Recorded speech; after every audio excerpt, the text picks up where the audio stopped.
Hey everyone, today I'm going to show you how to make an interactive video, vibe code in an interactive video, take a YouTube video and then change it out to be have a menu on there. We'll jump to different parts of the video, also have quiz questions that will pop up as well. So I'm going to show you one that I built already to give you an idea, and then we're going to go in and start building one ourselves. So we're not going to finish it all, but I'm at least going to get you started as well. So I'm going to head on over to Lovable, and this is what we're going to use to build. And this is one that I built already. At the time of this recording, Percy Jackson Season 2 is coming out. My daughter is obsessed with it, so I have this as an example. And this is basically allows you to add an interactive menu. It has quiz questions, it has info things that will pop up. It shows different details as well, and this is something that I have vibe coded. So I'm going to come over to the left-hand side. You can see a menu that has different times that I can jump to different parts of the video. You also have a theme switcher down at the bottom, so it can change from light to dark. It has the player status. It also has this YouTube video that I can just hit play. It's pulling in the title automatically, and it's pulling in the questions answered. So I have different quiz questions that will pop up throughout the video. So if I hit play on the video, and I'm going to mute this so you can see here, it's going to pause at different parts of the video. And it's going to show, let me expand this out, it'll show different information at different parts of the video too. All of this is controlled and vibe coded. So if I come back into here, this info is going to pop up, and then at 30 seconds, it's going to show a quiz question. So there's my info, and then I can go ahead and close that out. So that's one thing I vibe coded. Hey, at 20 seconds, show this. But at 30 seconds, pause the video, and then it's going to ask a question. So I'm going to go ahead and answer the question and do that. And you can see that if I get it correct, it'll show correct or incorrect. And then I have this continue watching button, and that will continue watching the video. Up on the left-hand side is my chapter, so I can also jump to different parts of the video if I wanted to as well. So that is essentially what you can do. And there is something called a YouTube API that allows you to control the video, to get information from the video, detect when it is at a certain point in the video, and then go in and pop open questions and so forth. All of that is available to you because YouTube has an API. There are a lot of different APIs out there. X has APIs. You have Zapier that is basically an API connector, but it has its own APIs. You have Microsoft Office that has APIs. Everything pretty much has an API that allows you to then bring it in and create an interactive experience around there. So let's start this from scratch. I'm going to go back in and create a new project. So when I create a new project, I just basically use a prompt. I want to pull in a YouTube video, and I'm not going to specify which video for now because there's a little secret that I've discovered that's hilarious. But you can see here, I want to pull in a YouTube video that uses, and I want to define that it uses the YouTube API, that uses the YouTube API to control the video. It will have a menu on the left that has different points in the video, and when clicked, will jump to that point of the video. When I'm vibe coding, you could upload like a product requirement document. You can have everything kind of laid out, and that will give you a good start. But when I'm vibe coding, especially something that I have not designed out yet, I like to just take it a couple prompts at a time. And especially when you're working on features, you're iterating. You're saying, okay, I'm going to focus just on the menu. Then I'm going to focus on the quiz questions. Then I'm going to focus on the results at the end. So it does take up more credits, yes, but you're going to get an end result that is better than having to cram everything inside of one instructions. And the nice thing about Lovable now is even if you're just doing small prompts, it doesn't take up a full credit. It takes up point something of the credits. And so it just depends on how heavy the lift is essentially for Lovable. So let's go ahead and build this. And because this is the initial build, it will take a little bit more of the credits to build it.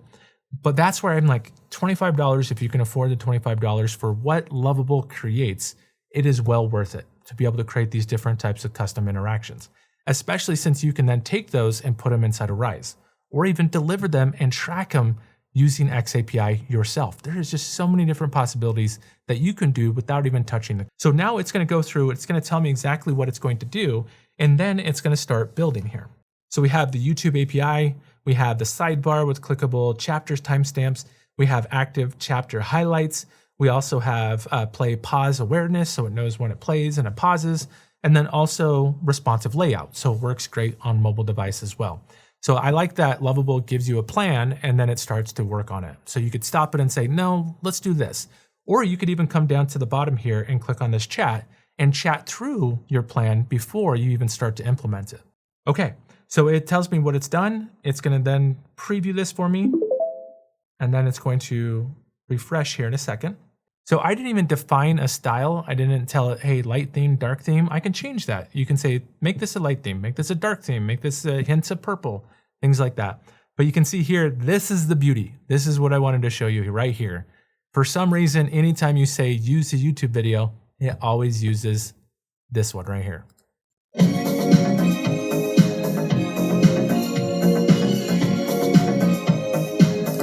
I don't know. I think I just Rickrolled you here.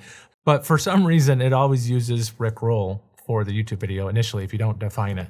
Now I can actually go into the prompt and say, hey, you use this YouTube video and it will swap it out. But right here on the left-hand side, and this is something interesting.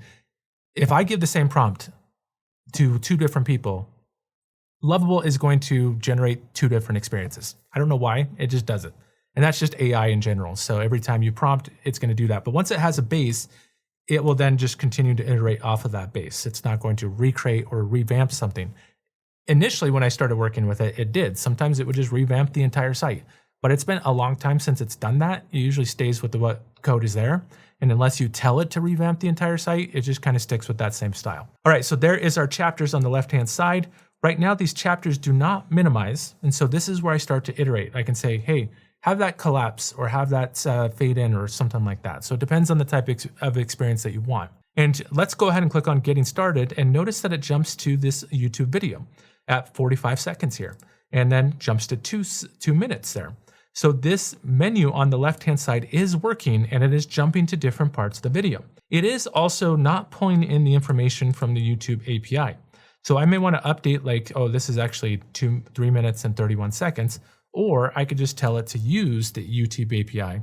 So let's just take a screenshot of this. And usually I like to screenshot it and then just drag that in here and say, the duration is wrong. Pull that in from the YouTube video API and update the text there. So then you go through and say, okay, well, at this point, or I want to have a check mark as soon as they've passed that time in the video, or I want to pull in the description from the YouTube API. So down below, those are different things that you can do to iterate to make this a lot better.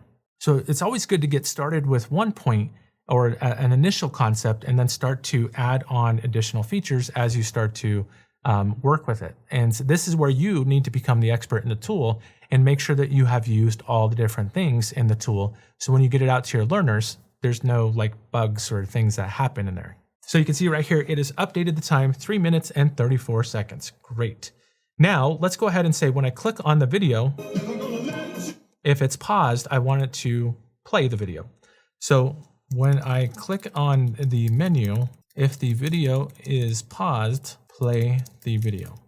Okay, so let's go ahead and hit play for a second. I just have to let it play for a little bit. So now let's go ahead and just jump to a different part. You can see that it continues there. So these are things that you can start doing. Now let's start to add some interactive stuff. Like when you get to 10 seconds, pause the video, pop open a modal, which is basically a pop-up over the content below it, and then ask a quiz question. So let's do that. I want to, and I'm thinking about in the future, I want to have several different questions.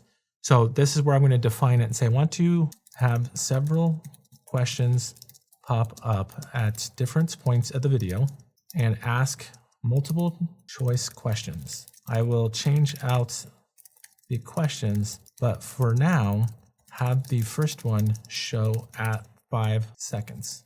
You can go in and you can just say, hey, where are all the quiz questions at what time?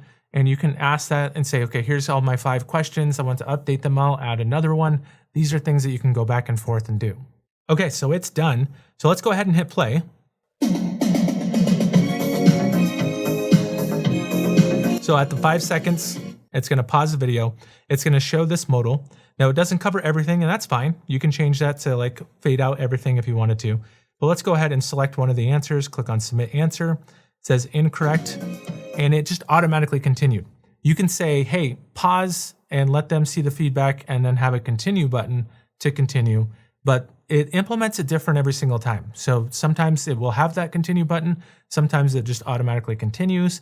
So this is where you go back and forth and start to iterate through that. Now what I want to do is basically show a check mark. So in the menu, once the video has passed that time in the menu, show a check mark on that item. So if, for example, the video is at 10 seconds and the menu has a 0 seconds, that one should show a check mark.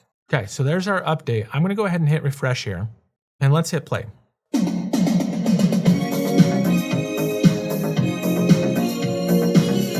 So there's our question. So I think the next part of the video is 45 seconds, right there. So the next part is 45 seconds. So let's go ahead and just jump to this part right here. And you can see it shows the check mark and moves on to the next section.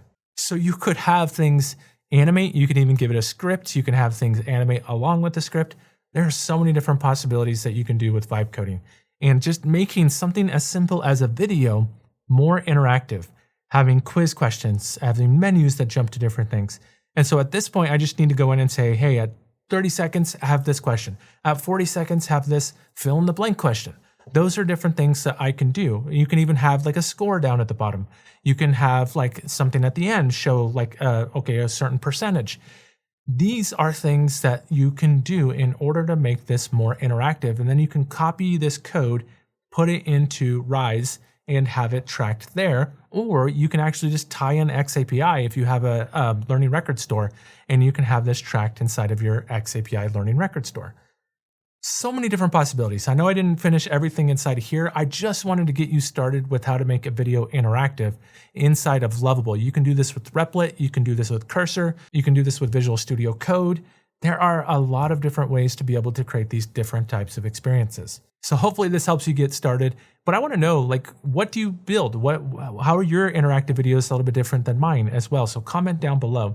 If you like this video, head on over to my YouTube channel, click the like button, subscribe to my channel, as well as hit the bell notification so you get notified of all future videos as they come out. That really helps my channel, allows me to continue to grow, allows me to continue to reach more learning developers like yourself, to help them expand upon their learning development skills. That's all I have for today. So thanks everyone. I'll see you next time.